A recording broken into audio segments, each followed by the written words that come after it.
UP से हमारे वरिष्ठ सहयोगी महेंद्र प्रताप इस वक्त हमारे साथ जुड़ गए हैं। महेंद्र जी, यूपी में एडवाइजरी जारी कर दी गई, इसको लेकर गाइडलाइन जारी कर दी गई है, लेकिन शॉपिंग मॉल और धार्मिक स्थल और ये जितनी भी चीज़ें लॉकडाउन 4 तक बंद थी उन्हें यहाँ पर शुरू किया गया है। क्या प्लान लेकर इस वक्त यूपी सरकार चल रही है? कैसे संक्रमण से बचा जाएगा? सोशल डिस्टेंसिंग की पालना इन जगहों पर कैसे होगी? क्या कुछ प्लान है? एक तरह से आप ये कहिए कि सिर्फ और सिर्फ लोगों को आत्मनिर्भर जो पहले शब्द इस्तेमाल हुआ था, एक तरह से उसी तरह की चीज है कि आपको खुद अपनी सुरक्षा करनी है, खुद सारी चीजें करनी है। हालांकि तमाम गाइडलाइंस हैं कि 2 गज की दूरी होगी, एक दुकान खुली होगी, उसके बगल में फिर दूसरी दुकान खुलेगी। जो शॉपिंग मॉल्स होंगे उसमें भी ये नियम लागू किया गया है कि वहाँ ऑड इवन के हिसाब से होगा, या फिर एक तरफ की दुकानें आज खुलेंगी, दूसरी तरफ की दुकानें कल खुलेंगी। इस तरह की व्यवस्था की गई है जो अभी जो व्यवस्था लागू है दुकानों के लिए। लेकिन जो भीड़ होगी उस भीड़ को नियंत्रित करने की जिम्मेदारी संबंधित थाना अध्यक्ष पर छोड़ दी गई है, संबंधित पुलिस को छोड़ दी गई, वो पुलिस नियंत्रित करेगी। लेकिन सवाल ये है कि अगर किसी एक पर्टिकुलर मार्केट में जाने के लिए 5000 की भीड़ एकाएक पूरे शहर से चली आई तो उसको आप कैसे जाने देंगे? उसके लिए क्या व्यवस्था है? अभी तक कोई इस तरह की कोई गाइडलाइंस नहीं है कि अगर पूरे शहर का सब कोने से अगर 1-1 हजार आदमी निकल कर आ गया कि आज शॉपिंग के लिए मुझे इस पर्टिकुलर एरिया में जाना है तो क्या होगा? उनमें भी अगर महेंद्र जी अगर कोई संक्रमित व्यक्ति उनके बीच में पहुंचता है तो उसकी व्यवस्था कैसे होगी? कैसे पता चलेगा? क्योंकि स्क्रीनिंग भी यहाँ पर नहीं अब अवेलेबल होगी। जी बिल्कुल, तो ये एक तरह से खुद व्यक्ति को अपनी सुरक्षा करनी है।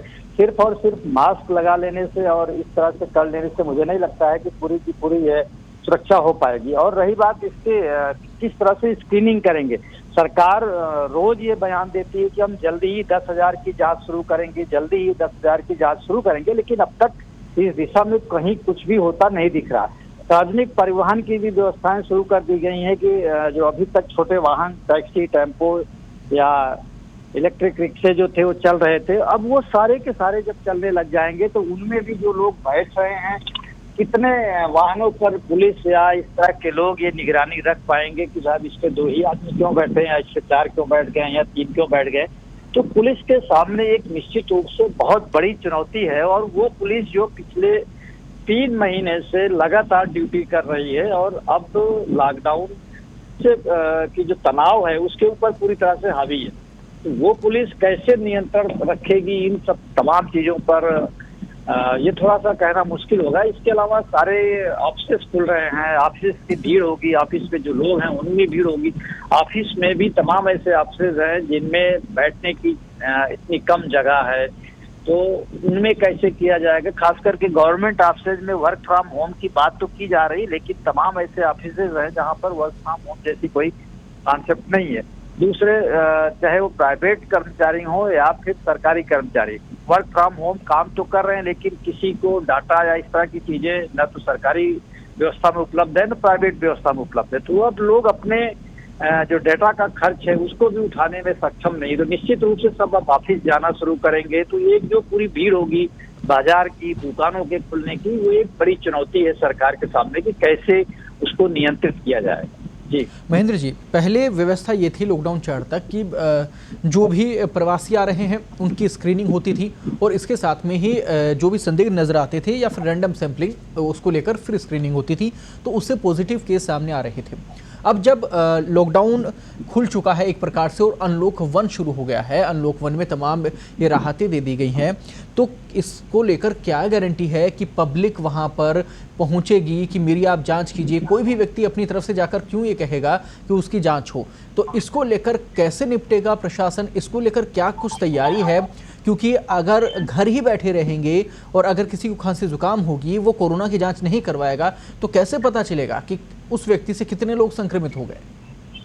हाँ, ये भी एक बड़ी चुनौती है। मैं पहले ही बोल चुका कि सरकार ये केवल दावे कर रही है, बात कर रही है कि 10 लाख की जांच होगी, वो 10,000 पर डे की जांच होगी, लेकिन ना तो इतनी किट्स हैं, ना इतने संसाधन हैं। तो ये एक तो केवल इस पर निर्भर करेगा कि कहीं पर कोई आदमी अगर संक्रमित हो रहा है तो जब तक खुद से नहीं पहल करता है, जब तक सरकार को पता नहीं चलता, जब तक पड़ोसी नहीं बताते हैं, तब तक इस तरह की चीजें खुलकर सामने नहीं आएंगी। दूसरे, जो तमाम लोग अब चूंकि कल से श्रमिक ट्रेन के अलावा भी तमाम और गाड़ियां चल रही हैं, इंटर स्टेट जो बंदिश थी वो खुल गई है, किसी के आने जाने के लिए ई पास की जरूरत नहीं होगी। तो जो लोग जहां पर रुके हुए थे, अगर वे अपने साधन से ही आ रहे हैं या फिर किसी और माध्यम से चल करके आ रहे हैं, तो एक बड़ी संख्या ऐसी होगी जो अभी तमाम वजहों से रुकी हुई थी, जिसके पास पासेस नहीं थे या कुछ और नहीं इस तरह की व्यवस्थाएं थी। तो वो निश्चित रूप से जब इतने सारे लोग उमड़ेंगे, एक साथ आना जाना शुरू करेंगे, तो एक ये बड़ी चुनौती होगी। अभी तक ये जो चुनौती गांव में थी कि गांव में लोग जो प्रवासी मजदूर पहुंचे हैं, गांव में ये संक्रमण फैला रहे हैं, अब वो गलियों में संक्रमण फैलेगा शहर के साथ साथ, और गांव में है ही है। तो कुल मिलाकर ये कि हर व्यक्ति की जिम्मेदारी है कि वो खुद से अपने को सुरक्षित रखे, जितनी जरूरत हो उतना ही निकले।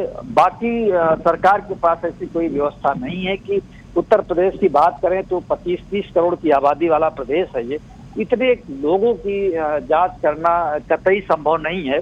सरकार ने हालांकि ये व्यवस्था की है कि 1 लाख बेड रिजर्व करके रखे गए हैं। उसको पता चल रहा है कि या अभी से उसको एक संभावना है, आशंका है कि इतने लोग संक्रमित हो सकते हैं या बीमार हो सकते हैं। तो बस केवल इतनी सी व्यवस्था है कि आप 1 लाख तक की संख्या करके बैठे हो, अगर 1 लाख से ज्यादा हो गए तो क्या होगा, क्योंकि संख्या तो रोज बढ़ी रही। महेंद्र जी, हजारों लाखों लोग ऐसे रहे जो यूपी से बाहर किसी न किसी काम के लिए गए हुए थे, अपने रोजगार के लिए गए थे, कामगार के रूप में गए हुए थे, तो वो लोग भी वापस आए हैं। तो उनको लेकर क्या इस पूरी एडवाइजरी में, इस पूरी गाइडलाइन में, क्या उनके रोजगार की व्यवस्था को लेकर कोई कुछ नजर आया? आज उत्तर प्रदेश सरकार का फोकस पिछले 15-20 दिनों से श्रमिकों पर और उनके रोजगार को लेकर के ही है। तो अभी जिस तरह से केवल लोन बांटे जा रहे हैं, चाहे वो रेहड़ी दुकानदार हो, पटरी दुकानदार हो, या फिर छोटा मोटा बिजनेस करने के लिए लोग हों, तो एसएमई के तहत जो लोन बांटे जा रहे हैं, अभी केवल एक वही व्यवस्था है और उसके तहत ही रोजगार दिया जा रहा है, या फिर लोगों को मनरेगा में जो काम दिया जा रहा है उसके तहत काम दिया जा रहा है। लेकिन जो मिडिल क्लास के लोग हैं या जिनकी नौकरियां छूट गई हैं, जो नौकरियों को छोड़ने के बाद आ गए हैं, वे क्या करेंगे? क्योंकि न तो उनके पास किसी बिजनेस का अनुभव है, न कहीं और उनके पास कोई इतनी पूंजी है।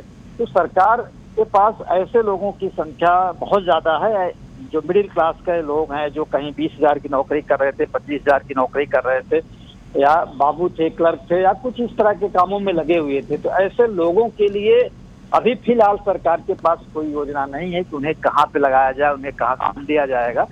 बाकी जो लेबर हैं वो तो कहीं भी काम कर लेंगे, वो उनके लिए तमाम तरह की व्यवस्थाएं हैं। पटरी दुकानदार पहले से भी पटरी पर ही दुकान अपनी लगा रहा था, तो उसको 10,000 रुपए के लोन देने की बात है। तो उनके लिए तो स्थितियां ठीक हैं, उनको मिल सकता है लोन, वो अपना बिजनेस कर सकते हैं। लेकिन जो मीडियम क्लास है उसके लिए सरकार के पास अभी कोई योजना नहीं है, न कोई एक प्लान है कि इसको कैसे किया जाए। पर महेंद्र जी, आगामी समय को देखते हुए ये सबसे बड़ी चुनौतियां हैं, इसके लिए सोचना जरूर होगा सरकार को और कड़े कदम उठाने होंगे।